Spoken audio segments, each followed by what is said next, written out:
चोरी लांडी लबाडी कोणाच्या भांडणात कशा व्यवसायात आपण जी बोलतो ती तोंडावर बोलतो. आपला स्पष्ट स्वभाव आहे, जास्त लोकांच्या तोंडावर बोलायचं. लय शून्यातला माणूस आहे आपण. 25 रुपये लोकांच्या बांधकामावर पाणी मारलेला माणूस आहे मी. किती मोठा कार्यक्रम असला मग तिथं आमदार असू द्या, खासदार असू द्या, नाहीतर आमचा सासरा किंवा सासू कोणी असू द्या, त्यांच्या समोर बी आपण काम करायला लाजत नाही. टेबल उचलणं असेल, भरणं असेल, हातर नसेल, सगळ्या गोष्टी आपण स्वतः करतो. कारण निर्व्यसनी आपण आज 22 वर्षाला वाहन धंदा करतोय, सुपारी खात नाही आपण.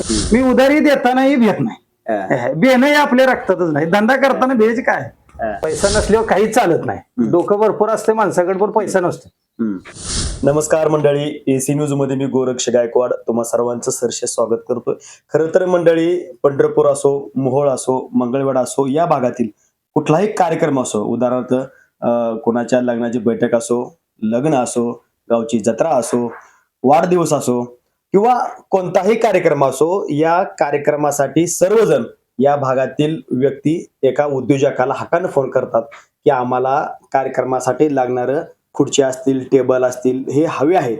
तर हे खुर्च्या टेबल याचा व्यवसाय करणारे सरकुली गावातील उद्योजक मोहन जगताप आज आपल्या सोबत आहेत. खरं तर मोहन जगताप यांनी खूप कष्टातून आणि हे शून्यातून हा व्यवसायाची सुरुवात केलेली आहे. एकंदरीत मोहनजी, आपलं सहर्ष स्वागत आहे. नमस्कार. काय सांगाल, तुमची पार्श्वभूमी काय होती? आपली पार्श्वभूमी म्हणजे मी कामाला जातो दुसऱ्याच्यात, म्हणजे रोजाना कामाला जात होतो. आणि माझा ड्रायव्हिंग धंदा, गाडी वाहन धंदा माझा 20-22 वर्ष झाला वाहन धंदा आहे सरकुलीत. 3 चाकी वाहन होतं पहिलं माझ्याकडे, त्याच्यावर 4 वर्ष केलं. परत छोटा ती एक 17 वर्ष झालं माझ्याकडे, एकच गाडी 17 वर्ष झालं छोटा ती आहे. काम करत असताना मग काय झालं, वरचीवर गावात पंढरपूरला पहिलं भाड्यासाठी वाहन जात होत जास्त. भाडं पंढरपूरला मिळायचं पहिलं. आमच्या गावात खताची ही सगळी दुकानं झाल्यामुळं वाहन धंदा कमी झाला. वाहन धंदा कमी झाल्यावर आता आपण काय करायचं अशा विचारात बरेच दिवस होतो आम्ही. मग पुन्हा एक डोक्यात सुचलं की बाबा बाहेर लोक खुर्च्या, टेबल, फॅन, कूलर, गाद्या अशा लागणाऱ्या वस्तू इथं गावात कार्यक्रमासाठी लोक बाहेरून आणायचे. मग माझ्या डोक्यात सारखं असायचं की आपण काहीतरी केलं पाहिजे आणि व्यवसाय करण्यासाठी आपल्याला इथं वाव आहे, आपण धंदा करूया. खुर्च्या असेल, टेबल असेल, फॅन असेल, कूलर असेल. मग माझ्या परिस्थितीनं थोडी मी लहान सुरुवात केली ती पहिली. थोडस साहित्य, थोड्या खुर्च्या आणि थोडं टेबल पहिल्यांदा सुरुवातीला आणलं.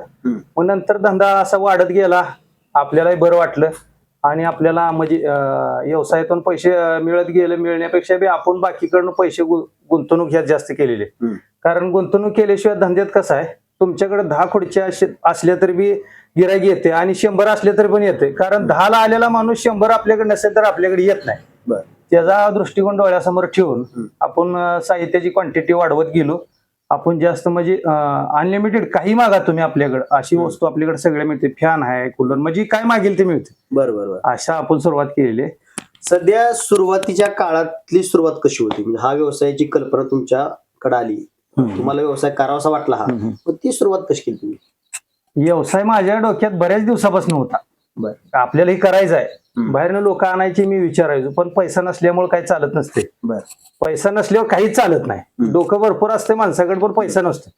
पैसा उपलब्ध करायला बी डोकंच लागते. पैसा उपलब्ध करत असताना बऱ्याच अडचणी आल्या. पैसा काय सुखासुखी उपलब्ध होत नाही.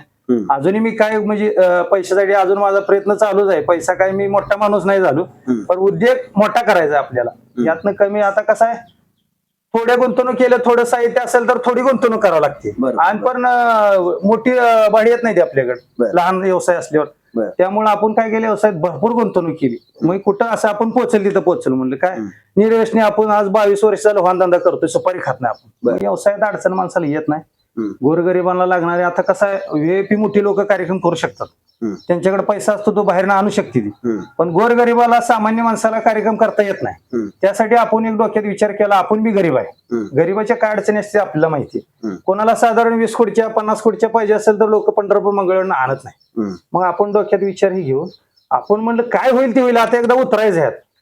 काय झालं, मला वाहनाला भाडे लागेल वरचीवर. म्हणलं मग करायचं काय, काहीतरी केलं पाहिजे. मग असं धाडस करून केले, तिथवर आलोय आपण. आता चांगल्या पद्धतीने धंदा चालू आपला. म्हणजे मंडळी, सर्वसामान्य कुटुंबातील लोकांसाठी किंवा सर्वसामान्यांच्या कार्यक्रमासाठी एक हक्काचा माणूस म्हणून की एक अल्प दरामध्ये सेवा देण्याचं काम मोहन जगताप करतात. अगदी माफक दरामध्ये काम आहे. एकंदरीत सध्या आपला व्यवसाय कशा पद्धतीनं आहे, म्हणजे एकंदरीत खुर्च्या किती येत्या, टेबल किती येतं किंवा काय आहे, म्हणजे तुम्ही कोणकोणते कार्यक्रम घेऊ शकता, ऑर्डर तुम्ही किती कार्यक्रमापर्यंत घेऊ शकताय, काय सांगा? आपण कार्यक्रम ऑर्डर कितीही मोठी असू द्या घेऊ शकतोय. बर आपल्याकडं खुर्ची म्हणलं तर 5,500-6,000 खुर्ची आहे. बर 5,500 ते 6,000 खुर्ची आपल्याकडे. टेबल 400 टेबल आहेत आपल्याकडे. बर. स्टीलचे टेबल आहेत आपल्याकडे. जी टेबल आहे तिथं कोणाकडेच नाही सध्या. बर. स्टीलचा टेबल आहे. एकदा पुसून तुम्ही त्याच्यावर क्लीन करून व्यवस्थित जेवायचा माणसं सुरुवात केली त्याला पेपरची सुद्धा गरज नाही. म्हणजे चांगल्या क्वालिटीचे टेबल आहेत आपल्याकडे. खुर्ची पण आपली चांगल्या क्वालिटीची. आज धंदा माझा सुरुवात करून 2 वर्ष झाली. अजूनही माझी खुर्ची मोडली किंवा गुमावली अशी सुद्धा ओरड नाही.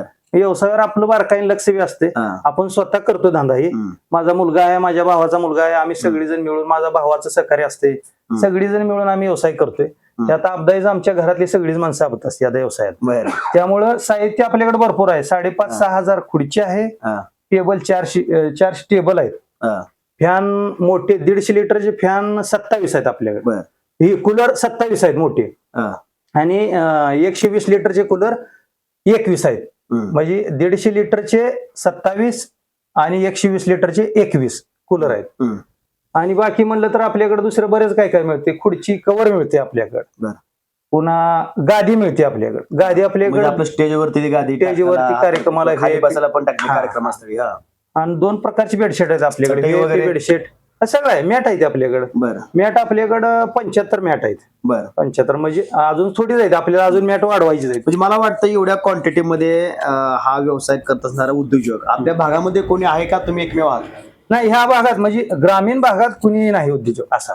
आणि ते पण एवढ्या क्वांटिटी 5,500-6,000 खुर्ची असणारा उद्योजक म्हणजे तुम्हीच असावं. हाय हाय म्हणजे आपण ग्राहकाच्या जीवावरच आपला व्यवसाय चालतोय. कारण लोकांशी आपण चांगलं निगडीत आहे.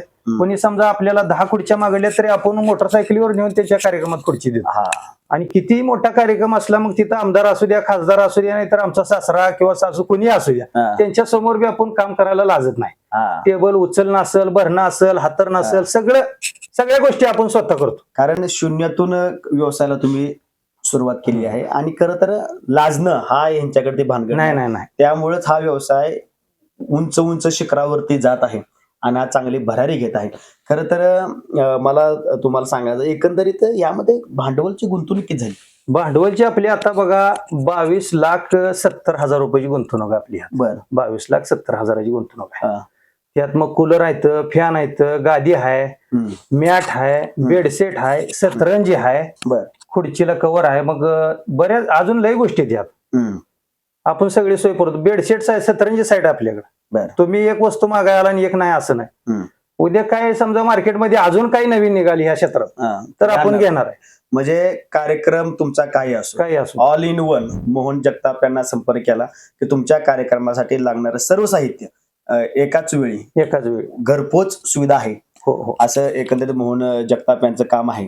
परंतु मोहनजी, मला तुम्हाला अजून गोष्ट विचारायची आहे की हे काम करत असताना तुम्हाला संघर्ष तुम्ही सांगितला तुम्हाला खूप करावा लागला, पण आता काय वाटतंय, आव्हान काय वाटतंय कार्यक्रम करत असताना किंवा हा व्यवसाय करत असताना?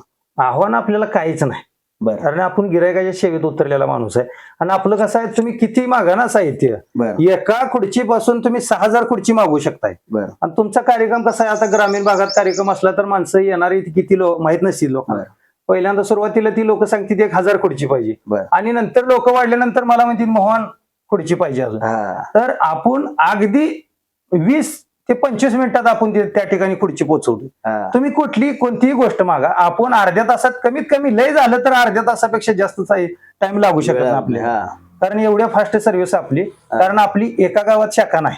आपलं एकांची आता सरकुलीत आहे आणि आपल्याला उदाहरणार्थ बटांमध्ये कार्यक्रम आहे, तर इथनं सरकुलीतनं बटांमध्ये आपल्याला न्यायला वेळ लागतो. त्यामुळे आपण ज्या त्या गावामध्ये अशा शाखा तयार केली, त्या शाखेमध्ये आपलं साहित्य, फॅन असेल, कूलर असेल, गादी असेल, प्रत्येक गोष्ट ज्या त्या शाखेवर आपली मिळते. म्हणजे फक्त सरकुलीमध्येच नाही, सरकुलीसह आसपासचे 7-8 जे गाव आहेत या गावामध्ये सुद्धा यांच्या शाखा आहेत, यांचं दुकान आहे आणि त्या ठिकाणी ते माणसं जॉईनिंग करून त्या भागातली ते मुलं काम करत आहेत. काम करतील. एकूण शाखा किती आहेत? शाखा माझी एकूण 5 आहेत. एक पहिली शाखा सरकुली, दुसरी रांजणी, पुन्हा तिसरी ओजेवाडी, पुन्हा आंबे चिंचोली आणि पुळज. आता टाकळी चौकात शाखाचं चाललंय माझं, फक्त थोडं गाड्याचं भाडं जास्त असल्यामुळे थोडं नियोजन होईना. टाकळी चौकात पण आपण शाखा ओपन करणार आहे. बरं. म्हणजे ज्या ज्या भागात आपल्याला भाड्याचं जास्त वाढल्यासारखं वाटेल आपण त्या भागात शाखा करतोय. आणि आपल्याला कसं आहे साहित्य कमी पडेल असा भाग नाही. कारण मी माझा विचार कुठलाच करत नाही. कुठल्याही व्यवसायात उतरत असताना आपण माघारी बघत नाही. मग काही होऊ द्या. आज खुर्ची 5,500-6,000 खुर्ची घेत असताना मी सुरुवातीला 200 खुर्ची घेतली. मग सुरुवातीला ठरवलं होतं घ्यायचं नाही, पण लोकांपर्यंत आपण गेलो पाहिजे, पोहोचलो पाहिजे. त्यामुळे तुम्ही कुठेही कार्यक्रम असू द्या, 50 किलोमीटर असू द्या नाही 100 किलोमीटर असेल, त्या ठिकाणी सुद्धा सोय उपलब्ध करण्याची व्यवस्था आपली आहे. आपल्याकडे गाड्या 2-4 आहेत. म्हणजे तुम्ही फक्त यासाठी एकूण मॅन पॉवर तुमच्याकडे का उदाहरण शाखा तुमच्या 7-8 शाखा आहेत. 7-8 शाखेत मधले ते शाखा अधिकारी किंवा माणसं असतील काम करणारे, त्या खुर्च्या उतरायला भरायला काही लोक असतील. एकूण किती लोक काम करतात आणि कामगारांचा अनुभव कसा आहे? सध्या कामगार मिळतात का? कामगार मिळतील. कसं आहे आपल्यावर कामगार असतील. बरं. आपल्याला मला माहिती आहे ना, आम्हाला म्हणजे कामाला लावत नाहीत लोक. कशा पाय लावत नाही ते, कामं असते ती, पण काम करायची आपली प्रवृत्ती पाहिजे ना, त्याची आणि मालकाची पडल्याची पाहिजे. बाबा कामगार आपण कसा ऍडजस्टमेंट केला पाहिजे. तर माझ्याकडे असते ती पोरं 7-8, 10 पोरं असते ती. कधी कार्यक्रम असला 10-15 पोरं असते ती. त्याला जास्त कामगाराची गरज लागत नाही. एकदा खुर्ची टेबल भरून त्यांचा पोच माल केला, विषय संपला. पुन्हा काय असते भरणी आणि उतरणी ह्याच्यासाठी कामगार लागते ती पण चांगल्या पद्धती मिळते. मी कोणी जरी बोलवलं तर 100-500 रुपये मी त्याला देतो. गाडी भरणी आहे, उतरणी आहे. त्यामुळे आपण फोन केल्यानंतर पोरं पळत येते. आपलं कसं आहे आपल्याला माहिती आहे गरिबी काय असते. कारण लोकांना पोरं कायसाठी कामाला येते ती. आणि एवढ्या माणसात 500, 1000, 2000 माणसात आपली खुर्ची टेबल उचलायचा, त्यांचा विचार आपण केलाच पाहिजे. तर लोक आपल्याकडे येतील. आणि आपण बी लाजत नाही. ग्राहकानं पैसे कमी दिले, एखादा माणूस गरीब आहे बाबा, त्याची इच्छा आहे चांगला कार्यक्रम करायचा, ते जर म्हणला मोहन इथं 10,000 होते, पण आपल्याला कमीत बसवावं लागते, आपण लागा गरीब इथनं. म्हणजे कोणी अगदी लोकांचे नाव घेत नाही. अगदी खालच्या घरात कुठली लोक नाराज करायचं नाही, नाराज करतच नाही. आपलं काम आहे, काम हा कामाचा गुरु आहे आणि त्यामुळे आपण आपलं काम करत राहायचं. खरं तर मोहनजी यांचा पूर्ण संघर्षामधून याने हा व्यवसाय सुरू केलेला आहे आणि त्यामुळं सुरुवातीला संघर्ष आहे. स्वतः ड्रायव्हिंग व्यवसाय केलाय, त्यामुळे ह्याला जाण आहे, गरिबीची जाण आहे, गरीब कुटुंबातल्या लोकांची जाण आहे. त्यामुळे कामगारांची सुद्धा जाण आहे. त्यामुळे कामगारांना असं वाटत नाही की आपण कुठेतरी बाहेरच काम करतो, आपला शिटले मोठा, ही भानगड नाही. सर्वसामान्यांमध्ये राहणारा आणि सर्वसामान्यांना हक्काचा वाटणारा हा मोहन जगताप आज एक मोठ्या उंच शिखरावरती चढत आहेत, एक उंच भरारी घेत आहेत. खरं तर मोहनजी, यासाठी आता आर्थिक नियोजन मासिक आपलं कसं होतं? यासाठी बाबा तुम्हाला महिना उत्पन्न सरासरी किती होतं, खर्च किती होतो? कसं आहे आता आपण सुरुवातीपासून धंदा चालू केल्यापासून आपलं वाढवायचं चालू आहे. मी माघारी अजून बी नाही. आता परवा आणलेत कूलर अजून नवीन. मी थांबत नाही. म्हणजे भाड्यातले पैसे येते, धंद्यातले येतात आणि दुसरीकडे घालवायचा असा प्रश्न नाही. मला दुसरा नाद नाही. मी कुठे फिरत नाही. उद्योग व्यवसाय सोडून मी कोणाच्या पाठीशी कोणासंग फिरत नाही, काय नाही. आपलं उद्योगावर लक्ष असतं. माझा अजूनही उद्योगच वाढवायसाठी प्रयत्न चालू आहे. त्यामुळे मी ह्यातनं किती पैसे मिळतात, ह्याची काय करायची असं विषय आला नाही. सेव्हिंगकडे अजून आपण गेलोच नाही. कारण आपले व्यवसायामधून आलेले पैसे त्याच व्यवसायामध्ये टाकत राहायचं आणि तो व्यवसाय मोठा करत जायचा असं म्हणजे नाही. मला लयच मोठा व्यवसाय करायचा, मी थांबणारच नाही. कसं करणार तुम्ही? भविष्यातला व्यवसाय तुमचा कसा असणार? आता कसं आहे आपल्याला 10,000 माणसाचा जरी कार्यक्रम आला, 10,000, 20,000 माणसाचा, तर आपण करता यावं इतकं आपल्याला परिपक्व व्हायचं व्यवसायामध्ये. आता सुद्धा मी मंगळवेढच्या नगरपालिकेला, जिल्हा परिषदला साहित्य आपलं सगळं पुरवलं होतं. अजून मला बाहेरचं कॉल येतात भरपूर. कसं आपली जाहिरात आहे, आपल्या लोकांना सगळं माहीत झाले. कारण स्वतः आबदणारी माणसं धंद्यात नाहीत. आपण स्वतः आबोधतोय. आपल्याला गरिबी जाणीव आहे. तुम्हाला सांगायचं म्हणजे लय शून्यातला माणूस आहे आपण. 25 रुपये लोकांच्या बांधकावर पाणी मारलेला माणूस आहे मी. असं काय नाही. त्यामुळं धंद्यात काय घाबरायचं, लाजायचं काय नाही. कुणी असू द्या समोर. एखादी संघर्षातली आठवण आहे का आपल्याला? संघर्षाची आठवण म्हणजे वडील आमचा म्हणजे तसा चांगला माणूस आहे. फक्त व्यवसाय म्हणजे दारू पेत असल्यामुळे थोडंसं आम्ही बॅकफुटरवर गेलो. आम्हाला शिक्षण जास्त करता आलं नाही वडील पेत असल्यामुळं. पण वडील आजही सरकुली गावात विचारलं तर बाच्या नावानं आम्हाला जास्त ओळखी. माझा जगतापा आहे म्हणलं का लोक म्हणते हा तुझा बाप लगा लय. म्हणजे इतकं परपंचात त्यांनी काय केलं नाही, पण लोकांशी कोणाशी वाईट वागला नाही.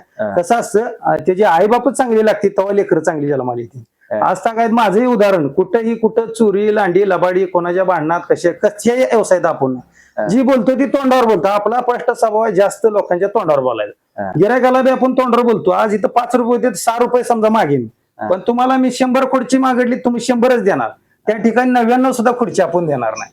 धंद्यात व्यवसाय करत असताना लोकांनी मागितल्यापेक्षाही जास्त माल देण्याची खरा माणूस म्हणून आपल्याकडे लोक ओळखतील. बरोबर आहे. नाही लोक काय करतील बाहेरची कार्यक्रम उक्ता घ्यायचा, सांगायची क्वांटिटी वेगळी आणि द्यायची वेगळी. quantity. आपलं नाही तसं, तुम्ही कधीही मोजा, हा. आपल्यात कधी बदल होणार नाही. कारण आमच्या रक्तातच तसं आहे.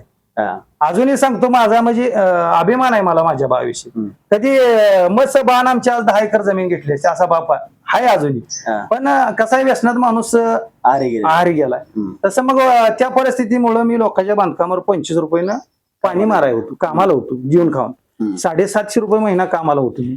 हम्म. आज मी दिवसात कधी 10,000, कधी 20,000, कधी 50,000चा धंदा करतो. हम्म. एका दिवशी भाडं लागलं तर 60,000 हो, 50,000 हो. हम्म. धंद्यात माघारी सरत नाही, पण मागली गुंतवणूक बी करायची आपली पावर आहे ना. हम्म. आपण असं काही भेट नाही धंद्यात. हे आता तुम्ही आजपर्यंत अनेक जणांना आपल्या खुर्च्या, टेबल, गादी असो, कूलर असो, फॅन असो सेवा दिलेली आहे. ही काम करत असताना एखादा वाईट अनुभव आलाय काय? काय नाही, बर. अजिबात अनुभव आला नाही. आपली खुर्ची कुठं गमावली नाही, टेबल घाळा झाला नाही, गिरायकानं आपला कुठल्या ग्राहकाने 1 रुपया बुडवला नाही. आता ही मंडपवाली ही आसपासची सगळी आहे, ती चांगली माणसं आहेत. बरेच मंडपवाले आहेत, सगळ्याशी आपण चांगला आहे आणि ती आपल्याशी चांगली आहे. कारण आपण एका मंडपवाल्याला पुढे घ्यायचं, एकाला मागे घ्यायचं असं करत नाही. तुम्ही फोन करा, तुम्हाला सेवा दिली जाईल. मग सका भावाचा व्यवसाय असू द्या दुसरा, पण व्यवसायात आपण दोन दुसरापणा करत नाही. आता काय धंदावाली मंडपवाली लहान आहे ती, काय मोठी आहेत, पण लहानालाही तीच आपल्याकडे वागणूक. ती जर म्हणला मोहन 50 टेबल पाहिजे तर घेऊन जावा. बरोबर. मग काय मंडपवाल्यांची परिस्थिती नाही बाबा, असं 15 दिवसांनी देतो, काय महिना लागतोय, 1.5 महिना लागतोय, पण मी त्याच्या दारात जाऊन बाबा तू लगा भाडं एवढं देतोय, थोडं उधारी नाही चालत. ठीक आहे, उधारी तर उधारी. मी उधारी देतानाही भेट नाही, बेनही आपल्या रक्तातच नाही. धंदा करताना भेज काय कसं आहे तुम्हाला सांगतो, आज एखाद्या गिरायकाकडे आपलं पैसे समजा अडकलेला असले, तो माणूस काहीतरी अडचणीत आहे ना, अजून महिन्यानं जायला पण त्याला आपली वस्तू लागणार आहे, त्यावेळेस ती मोहनकडे येणार आहे. आल्यावर बी आपण त्याला अडवायच नाही, पहिलं बाबा 2,000 आहेत, 1,000 दे, नंतर साहित्याने ती म्हणला तरी माझ्याकडे पैसे नाही, हाय आपल्या पैसे नसते तर मी दिले नसते. तसं मला कुठले बी पंढरपूर असो, मंगळवेढा असो, कुठली ऑर्डर येऊ, मी त्यांची ऑर्डर पोच करतो. आपण काय अजून आधार कार्ड घेत नाही, कोणाचा गिरायकाचा काय घेत नाही. फोन केला साहित्य पाठवून देतो आपण. माणूस न बघता साहित्य पाठवायचं आपलं धाडस. काय नाही, धंद्यात आपण भेटच नाही. बरं घ्यायचं काय, आपण पहिलाच मजूर होतो, एवढं घ्यायला काय, सगळं शून्यातून केलं, शून्यातून केलं. हारण्याची भीती वाटतच नाही, हारायचं नाहीच. त्यामुळं हारायचं कशासाठी, काय त्याला ह्याच्यापेक्षा आता कसं काय लोक म्हणते, मला बरीच लोक म्हणते, आमचं वडील सुद्धा म्हणते या धंद्यात लई गुंतवणूक करायला लागलाय तू, पाठीमागे येताना तुला त्रास होईल याचा. ही वस्तू कसं आहे, उद्या भाडं नाही लागलं काय नाही, याला विकायचं काय करायचं. मी म्हणलं असं विकायचं म्हणून धंदाच कुठला करायचा नाही. आपल्याच कॉन्फिडन्स पाहिजे ना, आपण कुठेही जाऊन उघडून बसू शकतोय ना. माणसाला विकण्याची कला पाहिजे. बरोबर. मी आज तुम्हाला सांगतो, पुळज असेल, चिंचोली असेल, वजीवाडी असेल, रांजणी असेल, सरकुली असेल, माझी शिरगाव मध्ये एक शाखा होती, अजून ती काही चालू झाली नाही, पण प्रत्येक ठिकाणी आता ही आसपासची कार्यालय येते. मोहनला फोन केला, त्यांना माहितीये कूलर लागू काय लागू, त्यांना पोच करतो. त्यामुळे सेवा आपली जास्त असल्यामुळे लोक आपल्या प्रेमात पडली ह्या व्यवसायाच्या. खरं तर आपण जो व्यवसाय केलेला आहे, हा व्यवसाय आपण मोठ्या संघर्षातून केलेला आहे. तुमच्यासारखे अनेक बाकीचे युवक आहेत. समजा एखाद्याला या व्यवसायामध्ये जर यायचं असेल तर त्याने काय काळजी घ्यावी, काय केलं पाहिजे? व्यवसायात उतरत असताना पहिली काळजी आपण झोकायला शिकलं पाहिजे. कारण कसं असते, बाकी बघा सगळं मी गावात असते का, पाणी आलं हे आलं तर उपसून जाते ती, कारण ती ताट राहते. ती लवाळा कसा असतो, खाली असा झोपतो. झोकायला शिकलं पाहिजे माणसानं. असं काय आपल्यावर अन्याय कोण करत नसतील लोक, आणि आपल्यापेक्षा मोठ्या ह्या जगात कोणीच नसतं. लोक उगाच म्हणते या गावात जायचं, ह्या गावात जायचं, कोणी नसतो. दादा वगैरे कोणीही नसतो, अस्तित्वातच नाही तर दादा ही उग लोक म्हणतील. आपलं पैसे पडवणारा दादा कोण असतो? आपण काय मोठ्या उद्योजकासंग आपला सामना आहे. सामान्य गरीब माणसाकडे आपला व्यवसाय असतो. एखाद्याची इच्छा आपल्याकडे, एखाद्या गरीबाकडे पैसे बी नसतील, मग एखाद्याला मी तसंही साहित्य देतोय, असं काय नाही. त्यामुळे धंद्यात उतरत असताना धाडस केलं पाहिजे आणि लोकांच्या सेवेत उतरलं पाहिजे. तुम्ही त्यांच्यापर्यंत पोहोचला पाहिजे. एखादा गरीब आहे म्हणून त्याला नाकारायचं नाही, त्यानं हात केला थांबायचं, त्याला काय पाहिजे, त्यानं 10 खुर्च्या लागायच्या. आता त्याची परिस्थिती तेवढी आहे, त्याला आपण नाकारायचं नाही. माझ्याकडे म्हणायची काय गरज आहे का? बरोबर. आता मी इथं राहतोय सरकुलीत, मला पुळचा फोन येतोय, जगताप 2 टेबल पाहिजे, मी इथनं गाडीवर जाऊन 2 टेबल देतो. असं काय नाही, त्याला गिरायक 1 रुपया असू द्या किंवा 1 लाख असू द्या, ती एक गिरायकच आहे असं समजून आपण व्यवसायात उतरलं, आपल्याला अडचण येत नाही. व्यवसाय करत असताना लोकांच्या गरजा ओळखून व्यवसाय केला पाहिजे. जगतापला केलंय जमलंय म्हणून कुणी करायचं असाही प्रयत्न काही नाही. बरोबर. लोकांच्या गरजा काय सध्या, आता जगतापनं असा व्यवसाय केला, आता याच्या पुढली गरज काय, लोकांनी ती ओळखून व्यवसायात उतरायचं असतं. नाहीतर बाण केलं, पोराने केलं, ही केलं, ते तसंही काही जमत नाही. ज्याची त्याची करण्याची एक आकलन शक्ती वेगळी असते आणि त्यात उतरून व्यवसायात बाबा काय लागते लोकांना, हे लोकांच्या गरजा ओळखून धंदा करणारा माणूस सक्सेस होतो असं माझं मत आहे. खरं तर मोहन जगताप यांच्याकडून शिकण्यासारखं भरपूर काय आहे. कारण शून्यातून आणि कष्टातून उभा केलेला व्यवसाय आज हा लाखो रुपयाच्या पुढे गेलेला आहे. आणि याच मोहन जगतापांनी एकेकाळी ड्रायव्हिंग करून आपल्या कुटुंबाचा उदरनिर्वाह करण्याचा प्रयत्न केला. आज एक यशस्वी उद्योजक म्हणून यांच्याकडे लोक पाहत आहेत. या भागातील नागरिक असो, जनता असो किंवा यांचे कस्टमर, गिराईक असो, एक उद्योजक म्हणून तुमच्याकडे पाहत आहेत. त्यांच्याशी आपण अजूनही बातचीत करणार आहोत, पण वेळेअभावी सध्या आपण इथेच थांबत आहोत. खरं तर मोहन जगताप यांचा संघर्ष खूप मोठा आहे आणि यांचा उद्योग असाच पुढे वाढत जावो याच आमच्या शुभेच्छा आहेत. धन्यवाद. धन्यवाद.